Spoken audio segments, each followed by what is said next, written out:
My fiancé said, my $150K in student loan debt becomes our problem when we marry.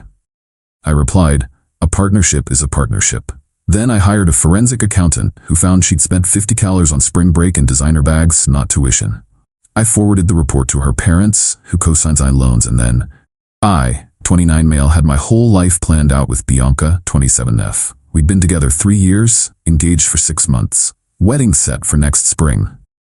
Then last week, she dropped the bomb about her student loans during what I thought was going to be a casual dinner conversation about merging finances. So when we combine everything after the wedding, we'll tackle my loans together, she said, cutting into her salmon. Your loans? I knew she had some debt from her master's degree, but she'd always been vague about it. Yeah, the $150K. It's a lot, but that's what partnerships are about, right? Sharing burdens? I nearly choked on my water. $150,000? Don't be dramatic, Trevor. Lots of people have student debt. Bianca, you told me you had some loans to pay off. This is a mortgage worth of debt. She rolled her eyes. It's from getting my MBA. You know how expensive good schools are. Here's the thing. Bianca went to a decent state school for her MBA. Good program, but not Ivy League prices. I knew because my cousin went to the same program 2 years before her. His total? About $45. How is your state school MBA 3 times what it should cost? There were living expenses, books, life stuff.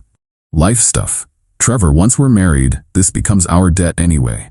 Why are you interrogating me? The way she said our debt with such certainty, like she'd already decided my financial future without consulting me, something felt off. You're right, I said calmly. Partnership is partnership. Full transparency, right? Exactly, she smiled, relieved.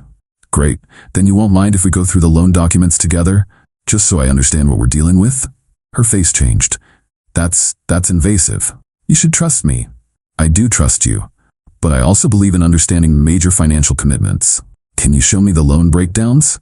They're complicated. Multiple loans, different servicers. Perfect, we'll sort through them together this weekend. She agreed, but something in her eyes told me she wasn't happy about it. That night, I couldn't sleep. Started doing basic math. State school MBA program, $45K. Even with living expenses, books, maybe $70 max if you were living large. Where did the other $80K go?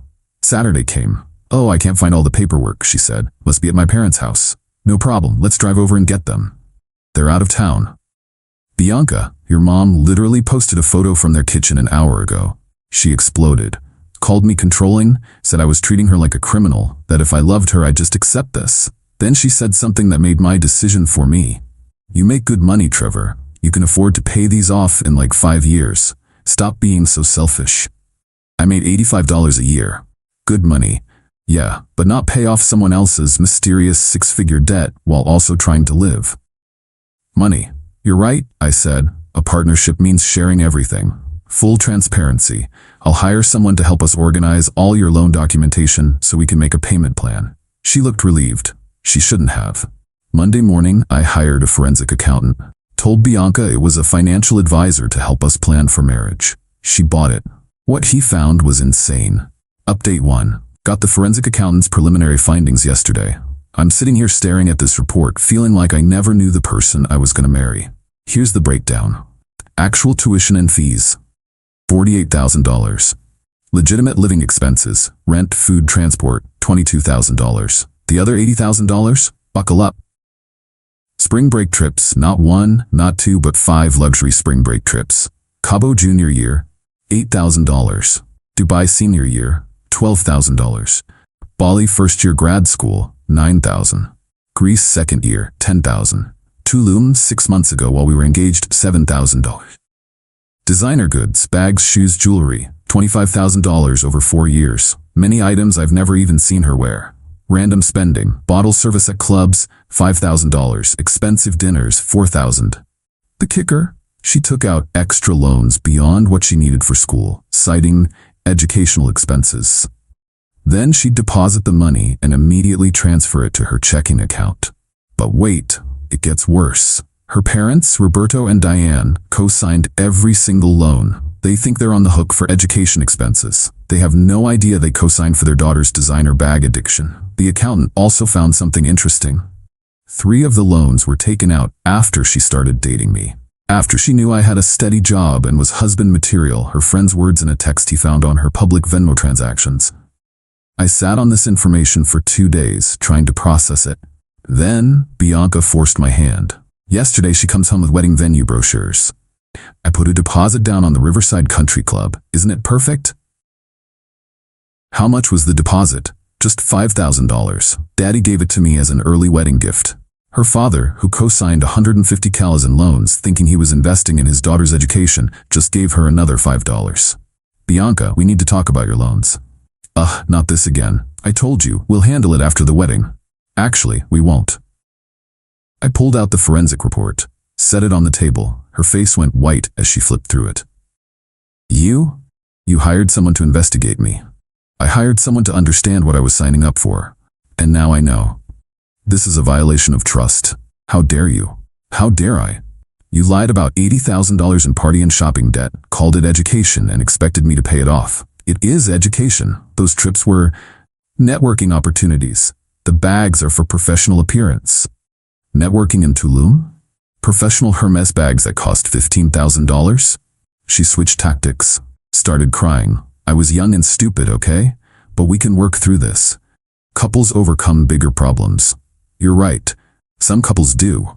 But those couples don't lie about it and then try to manipulate their partner into paying for their mistakes. So what? You're calling off the wedding over money? How shallow can you be? I'm calling off the wedding over lies and manipulation. She grabbed the report. This is private information. You had no right. I'll sue you. Sue me? With what money? And that report contains only publicly available information and documents you provided to the financial advisor. She stormed out, went to her friend Jade's house. This morning, I did something that might have been petty, but honestly, her parents deserve to know. I made copies of the report, highlighted the relevant sections. Spring break trips in yellow, designer goods in pink, the actual tuition costs in green. Then I drove to Roberto and Diane's house. Update 2. Roberto answered the door. Trevor, what a surprise. Bianca's not here. I know. I actually came to talk to you and Diane. It's about the wedding and the loans. They invited me in. Diane made coffee. They were so warm, so welcoming. They loved me like a son. This was gonna hurt. What's this about loans? Roberto asked. I pulled out the report. You co-signed Bianca's student loans, right? Of course. $150,000 for her MBA. It's a lot, but education is important. Did you know only $48,000 went to actual tuition? Dead silence. I showed them everything. Every receipt, every transaction. The spring break trips they thought were study abroad programs. The designer bags she told them were gifts from friends. Diane started crying. Roberto's hands were shaking. We took out a second mortgage, Roberto said quietly, to help with what we thought were her living expenses. We gave her another $30,000 on top of the loans. She told us she was living in a small studio, eating ramen, Diane whispered. We felt so bad for her struggling. I showed them her apartment receipts. Luxury building, $2,500 a month. Roberto stood up, paced around. We're on the hook for $150,000. Our retirement? We delayed retirement for this. I'm sorry, I thought you should know. No, thank you. We needed to know. Roberto's voice was steel now. Excuse me, I need to make a call. He called Bianca right there, on speaker. Hi, Daddy. Bianca, Trevor is here with some interesting documentation about your student loans. Silence. $46,000 on vacations, $46,000? Daddy, I can explain. Explain? Explain how you lied to us? How you used education as an excuse to fund your lifestyle? It wasn't like that. Trevor's twisting everything. Diane grabbed the phone. We saw the receipts, Bianca. Every single one. Those were investments in myself. Investments. Roberto was turning red. We mortgaged our house. Your mother went back to work at 65. You're being dramatic. Get home, now. I'm at Jade's. I'll come by tomorrow. Now, Bianca, or I'm calling the loan companies and reporting fraud. You wouldn't try me. She hung up. Roberto looked at me. Thank you for telling us. This changes everything. I left them the report and went home. Found 73 missed calls from Bianca. Didn't answer any of them. Then the texts started rolling in from her friends. Jade, you're ruining her life over money? Gross. She deserves better than someone who judges her past. Kelsey, Bianca told us everything. You're financially abusing her. That last one made me laugh out loud. I'm financially abusing her by not paying her party debt?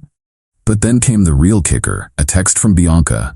If you don't fix this with my parents, I'm telling everyone you hit me. Screenshot. Saved. Backed up to 3 clouds. That would be interesting, considering I have security footage from my apartment showing I haven't been home in 48 hours. It was before that. The footage goes back 30 days. Try again. Then she tried another angle. I'll tell your boss about your drinking problem. What drinking problem? The one I'll create evidence for. Screenshot. Saved. This girl was really showing her true colors now. Update 3. It's been a week since everything exploded. Bianca went from threats to love bombing to more threats. Her parents cut her off completely. They're making her move back home and get a second job to start paying the loans. But she wasn't done being entitled.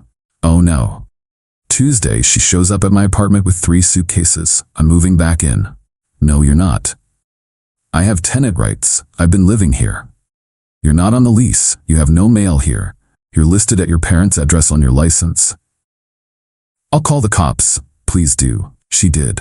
Officers showed up, looked at the lease, only my name, checked her ID, parents' address, asked if she had any mail or bills here. No. Ma'am, you don't live here. But I'm his fiancée. Ex-fiancée, I corrected. The officers told her to leave or be arrested for trespassing. She left, screaming about lawsuits. Wednesday, she tried a new approach, posted on social media that I was financially controlling and abusive. Tagged my workplace. My boss called me on Thursday morning, showed me the posts. Trevor, what's going on? I showed him the forensic report, the text where she threatened to make false accusations, everything. Jesus, you need a restraining order. Already filing for one. Take a few days off, document everything. We'll handle any calls that come in. My company's HR department actually sent Bianca a cease and desist letter about the false allegations and harassment. Love my workplace, but Friday was when Roberto and Diane dropped their own bomb. They invited me over for dinner, said they had something to show me. Turns out, they'd hired their own forensic accountant. What he found was even worse than what mine did. Bianca had opened credit cards in her parents' names, 4 cards, $30,000 in debt. We're pressing charges, Roberto said calmly, for identity theft and fraud. She's your daughter. She was our daughter. Our daughter wouldn't do this to us. They also found out she'd sold jewelry Diane's mother had left for her, told her parents it was stolen. Another $20,000. We're suing her for the $30,000 plus the jewelry. Our lawyer says we have a strong case. But here's the real nuclear part. Roberto owns a successful construction business. Bianca was supposed to inherit it. Was supposed to. I'm changing my will. Everything goes to my nephew now. She gets nothing. Roberto, maybe when emotions calm down. Trevor, she stole our retirement. She mortgaged our future on a lie. My wife is working at 65 because our daughter wanted designer bags. There's no coming back from this. They asked if I'd testify if needed. I agreed. Sunday, yesterday, Bianca sent one last desperate text. Trevor, please, I'll do anything. I'll sign a prenup. I'll get therapy. I'll pay back everything. Just don't leave me. I love you. You love my earning potential. There's a difference. That's not true. We have 3 years together. 3 years of you lying about your debt while planning to make it my problem. Everyone makes mistakes. Mistakes. You committed fraud against your parents, against me. That's not a mistake. That's a pattern. You're gonna regret this. No one will ever love you like I do. I really hope that's true. Blocked her on everything after that. Final update. Been a while, but figured I'd give a final update since people keep DMing me. The legal stuff. Roberto and Diane won their fraud case. Bianca has to pay back the $30,000 in credit card debt plus damages. She's been criminally charged with identity theft, likely getting probation and community service, but it's on her record now. She tried to sue me for emotional distress and breach of promise. It was thrown out immediately. I got a restraining order after she showed up at my work twice and my gym 4 times. The financial stuff. Her parents are no longer co-signers on her loans. They managed to get released after proving fraud. Bianca now owes $150,000 solely in her name. She had to sell her car, her designer goods for pennies on the dollar and move back with her parents. She's working 2 jobs, day shift at a marketing firm and nights at a restaurant. The social stuff. Most of her friend group dropped her when the truth came out. Jade stuck around for a month then ghosted when Bianca asked to borrow $5,000. She's apparently dating some new guy. His friends reached out to me on social media. I sent them the forensic report and court documents. They thanked me. Her parents are in therapy. They're doing better, but still heartbroken. As for me, I kept the ring, sold it, donated half to a financial literacy program, and used the other half for a vacation. An actual vacation, not a $12,000 Dubai networking opportunity. Started dating someone new 2 months ago. First thing she did when we discussed becoming serious, showed me her credit report and student loan statements without me asking. $12,000 left from undergrad. I pay $400 a month, should be done in 3 years. That's how normal people handle financial transparency in relationships. Roberto and Diane still invite me for dinner sometimes. They say I'll always be the son-in-law they wish they'd had. Diane started a support group for parents who've been financially exploited by their children. Apparently, it's more common than you'd think. Bianca tried reaching out once more last week through a mutual acquaintance. Said she's grown as a person and understands her mistakes now.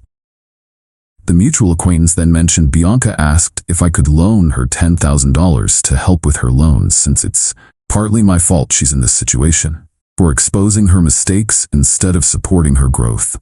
Some people never change. But the best part? The country club where she put the deposit, they refused to refund it since she canceled outside the window. That $5,000 her dad gave her for our wedding? Gone. She tried to dispute it with her credit card. Problem was, she'd used one of the fraudulent cards in her parents' name. When they investigated, it added another charge to her case. You literally can't make this stuff up. To anyone dealing with financial deception in relationships, trust but verify. Always verify.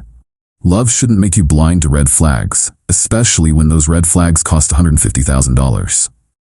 Thanks for following this wild ride. I'm gonna go live my debt-free life now.